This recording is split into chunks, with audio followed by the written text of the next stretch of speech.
Hello and welcome to News 500. I'm Stephen Allen. And I'm Eric McElroy. And these are the headlines. The FBI has stopped its investigation into News Corp phone hacking, at least according to their voicemails. A study has shown the Shetland Isles have more surveillance cameras than San Francisco. It hopes to be the site of the next celebrity Big Brother. David Cameron has announced a war on mediocrity. Fox News has joined the campaign, but couldn't find mediocrity on the map. Boris Johnson has said that ISIS are wankers. Labour supporters are hoping his next move will be to draw a cartoon of the Prophet Muhammad, as it's their only chance of winning back the mayor's office. After more than 50 years, Harper Lee is to release a sequel to the classic novel To Kill a Mockingbird. Hopefully this time we'll actually find out how to kill that damn bird. Yeah, in this one she explains not only how to kill it, but how to stuff it and prepare it for food. Food. New research says half the UK are likely to get some form of cancer.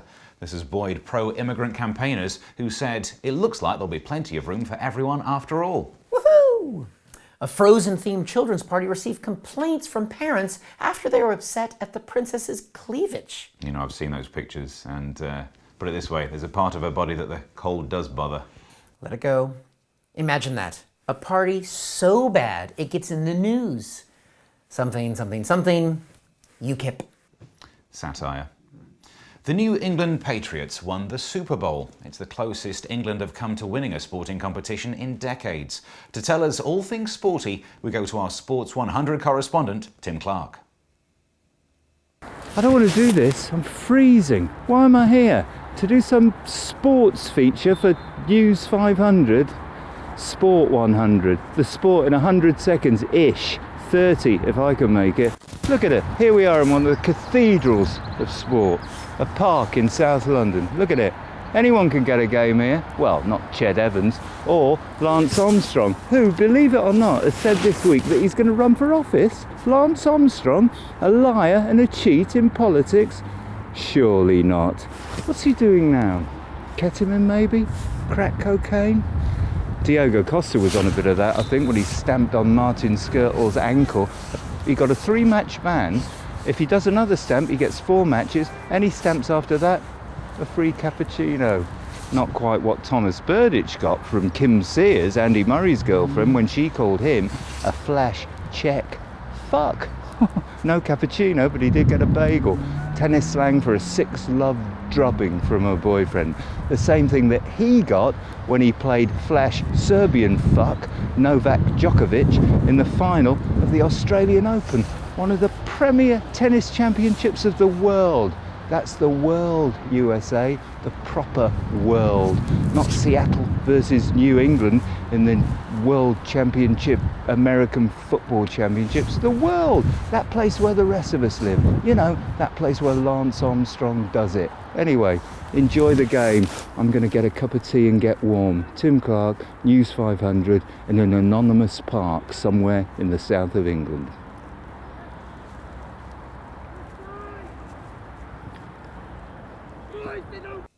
Thanks, Tim. 2/3 of Brits have admitted that they only have sex with the lights off. I do too. What's really depressing is that the light is on a motion sensor. Well, they often are in public toilets. Cottaging. Justin Timberlake used his 34th birthday to announce that his wife is pregnant. He said, "This year I'm getting the best gift ever." So she's pregnant and he's getting an Xbox One. Oh, is that what he calls her little bits? I do the same as well. I call my bits the Wii. Woo! Doesn't work out well. The BBC Director General Lord Hall has predicted the watershed is unlikely to still be around in 20 years. He stated, "Once you've fucked the kids, there doesn't seem to be much point in protecting them from swearing." But manners cost nothing. The government has announced plans to combat the problem of single-parent families by allowing 3-parent babies to raise the average. With more on this, we go to our fertile correspondent, Rialina. Thanks, Steve. I'm reporting from Parliament where they've just voted to allow the UK to be the first to make babies with genetic contributions from 2 mothers and 1 father. The advantages of this, of course, are more presents at Christmas, but critics say this could lengthen yo-mama battles. I believe you're referring to the procedure where faulty maternal mitochondrial DNA is replaced to avoid hereditary risk. Yeah, something like that? Look, I'm as disappointed as you. I thought we were legalizing threesomes.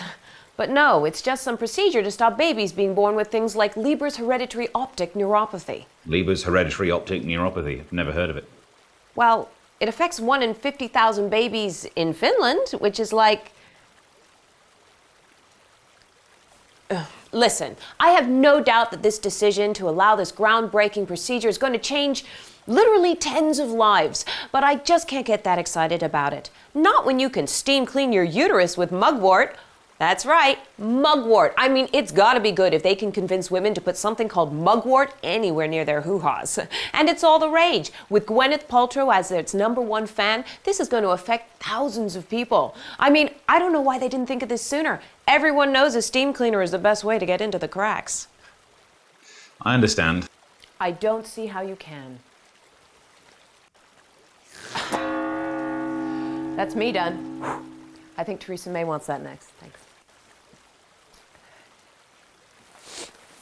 Back to you, Steve.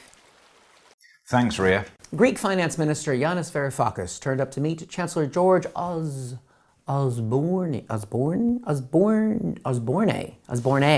in jeans and an open neck shirt.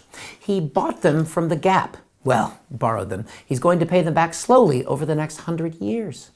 A French court have told a couple that the law forbids them from calling their baby daughter Nutella. Supporters have tried to launch a Je suis Nutella campaign, but were unable to get their protest to spread. For the 80th anniversary of Monopoly in France, the makers have filled one box with real money, landing the lucky winner a jackpot of 20,580 euros. Sadly, for former IMF head and alleged pimp Dominic Strauss-Kahn, the get-out-of-jail-free card is not real.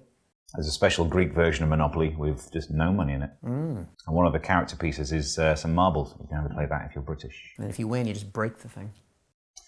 And finally, we've covered some terrible issues on News 500. The shootings in France, Ebola, gun crime in America. But sometimes a story comes that is almost too difficult to mention, partly because it's so unexpected.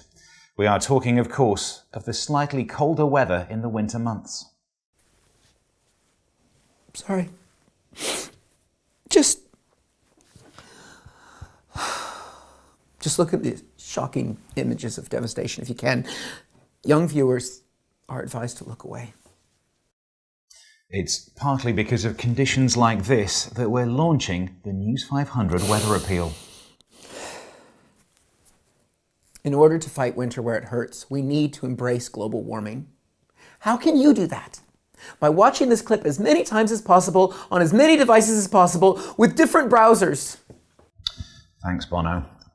Send it to your friends to watch as well, and with the combined electricity burned, we can make a difference. Thanks for watching. Stay warm if you can by putting a scarf or maybe just a little hat or gloves on. That's it for this week's News 500, the week's news in 500 seconds. Ish.